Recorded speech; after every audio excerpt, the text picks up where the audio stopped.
পূর্ব মেদিনীপুর জেলার রামনগর বিধানসভা কেন্দ্রে রামনগর ২ নম্বর ব্লকের কালিন্দী গ্রাম পঞ্চায়েত এলাকায় জায়গা পরিষ্কার পরিচ্ছন্নতা করা নিয়ে গন্ডগোলের সূত্রপাত।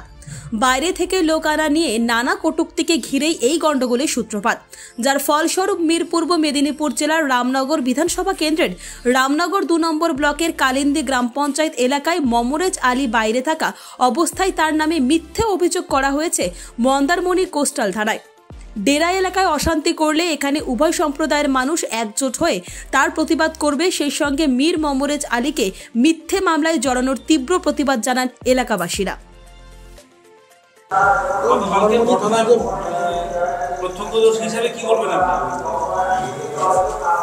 আমি কালকে প্রত্যক্ষদর্শী হিসাবে থানায় গিয়েছিলাম। 4 জনের ভিতরে আমি একজন। ওখানে বড়বাবুর সঙ্গে আলোচনা হয়েছিল যে ওনারা বলেছিলেন, জাইরুল বাবুরা বলেছিলেন 400-500 জনকে নিয়ে ওখানে একটা প্রোগ্রাম করবেন। বড়বাবু বললেন আপনাদের 400-500 জন, তো জাইরুল বাবু বললেন না আমাদের 100 জন, সিরাজবাবু বললেন না 200 জন আমাদের হবে না। তাহলে বড়বাবু জিজ্ঞেস করলেন বাকি 500 জনের ভিতরে 500-600 জনের ভিতরে তো 200 হলো, আর 400 কোত্থেকে আসবে? না আমাদের গুরুদেবের সঙ্গে যারা আসছেন বাইরে থেকে। না গুরুদেবের বাড়ি কোথায়? না বিহার। না ইনারা আসবেন কোত্থেকে? না বাইরে থেকে, অনেক জায়গা থেকে আসেন, গুরুদেবের সঙ্গে থাকেন, তাই ওনাদেরকে নিয়ে আসবো আমরা। না এতজনের তো আমরা কোনো রকম প্রোগ্রাম করতে দেব না, আর এতজনের পক্ষে আমাদেরও খুব অসুবিধা হবে, এতজনের পক্ষে আমরা করতে দেব না। এই কথাবার্তা হচ্ছিল। হওয়ার পরে আমরাও প্রতিবাদ করলাম, দেখুন আপনাদের 200 জন হচ্ছে, 200 জন নিয়ে করুন, বাইরে থেকে আনছেন কেন? তো ওনারা বললেন তাহলে আমাদেরও লোক থাকবে আর ওনাদেরও লোক থাকুক, সবাই মিলেমিশে একটা কাজ করা হোক।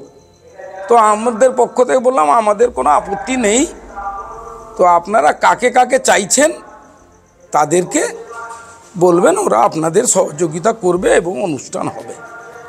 এই বলে লেখালেখি হয়ে গেছে। বড়বাবু একটা কাগজে লেখালেখি করেছেন, তাতে উভয় পক্ষ সই করেছে। তো আমি অবশ্য সই করিনি, বেরিয়ে এসেছি, কিছুক্ষণ আগে বেরিয়ে এসেছিলাম। এসে চায়ের দোকানে একটা চা খেয়েছি, ওনাদেরও কিছু লোক এখানে চা খাচ্ছিল। খাওয়ার পরে সবাই ওখানে সই স্বাক্ষর হয়েছে, আমরা বেরিয়ে এসেছি।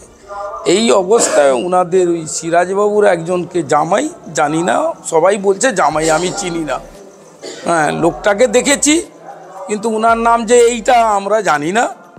এবং ওই মণিবাবু ওখানে ছিলেন, ওনারা মণিবাবু বলেছিলেন যে একটা বললেন যে আমরা কালকে আসছি 600 জন নিয়ে।